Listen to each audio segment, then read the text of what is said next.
top of it all, Hillary Clinton is trigger happy, totally trigger happy. She's raced to invade, intervene, and topple regimes. She believes in globalism, not Americanism. Everybody understands it. Last night, she even falsely said, no American died in Libya. Now, I heard that, and I said, could she have forgotten so quickly? Then she also falsely said there's no ground troops in Iraq, even though we have 5,000 military personnel there right now. Iraq is one of the biggest differences in this race. I opposed going in, and I did oppose it, despite the media saying no, yes, no. I opposed going in, and I opposed the reckless way Hillary Clinton took us out, along with President Obama, letting ISIS fill that big, terrible void. But I was opposed to the war from the beginning, long after my interview with Howard Stern. But 3 months before the Iraq war started, I said in an interview with Neil Cavuto that perhaps we shouldn't be doing it yet, and that the economy, these are quotes, that the economy, this was on live television, the economy is a much bigger problem as far as the president is concerned. This was before the war started by a very short distance. Then on March 25th of 2003, just after the war had started, just days after, just a little while after, I was quoted as saying, the war is a mess. And yet, more evidence that I had opposed the war from the start. I said, the war is a mess on television somewhere. In July of 2003, I said, I would love to see New York City and some of our cities and some of the states of our nation get some of the money that's going toward Iraq and other places. Because, you know, they really need it, and they need it badly. Well, I said that. And we have numerous other quotes, too, by the way, both before and shortly after. Then in August of 2004, very early in the conflict, extremely early in the conflict, right at the beginning, I made a detailed statement in an interview to Esquire magazine. So right at the beginning. And by the way, numerous honest reporters said, well, Trump may have said it at the beginning, and some said he did say it at the beginning because they had Cavuto's clip and other clips. But some said, well, you know, it doesn't matter because right at the beginning, he made very strong statements. This is many years ago.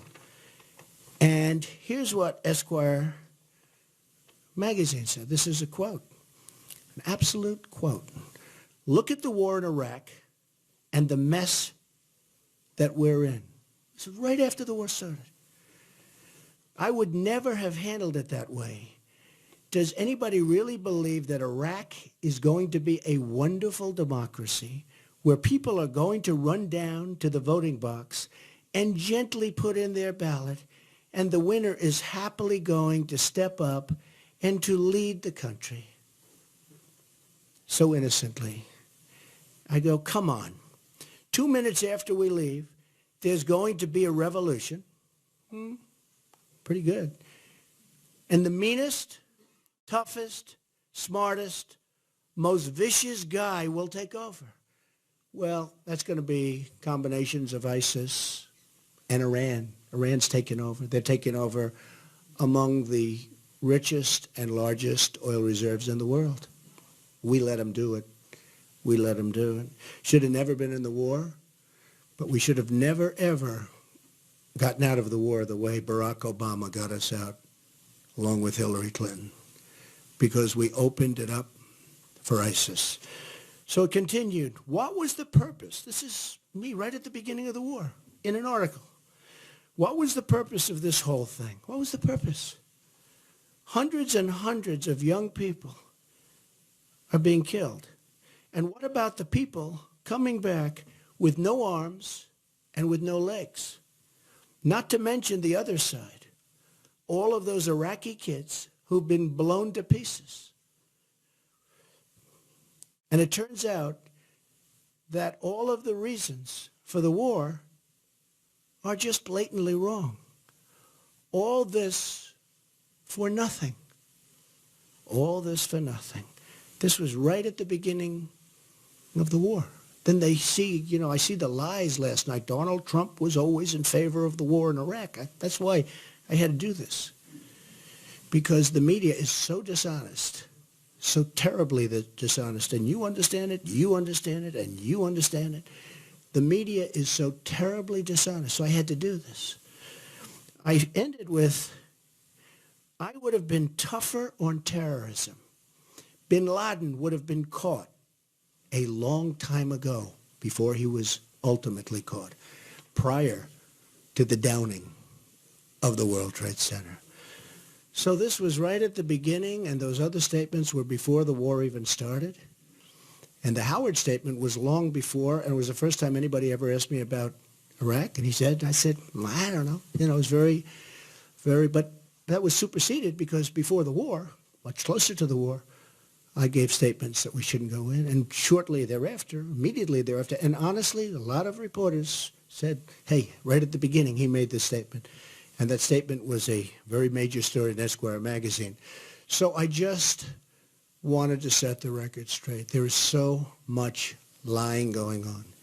And Hillary Clinton lied last night about numerous things, including her email, but she also lied about this. Had I been in Congress at the time of the invasion, I would have cast a vote in opposition. For years, I've been a critic of this kind of reckless foreign invasions and look, let's face it, interventions, that's what they are, that have been a hallmark of trigger-happy Hillary and her failed career. It's been a disaster. Here's the bottom line. I was a private citizen.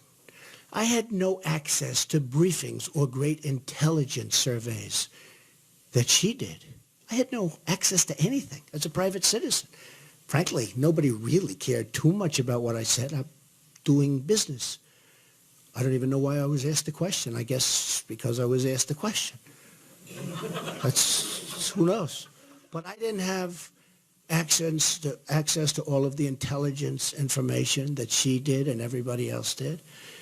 But in Iraq, my judgment was right. And hers, with all of this information and all of this great intelligence information, was wrong, along with a lot of other people, in all fairness. It's a big mistake. Totally destabilized the Middle East. It was a big mistake. Death to so many people.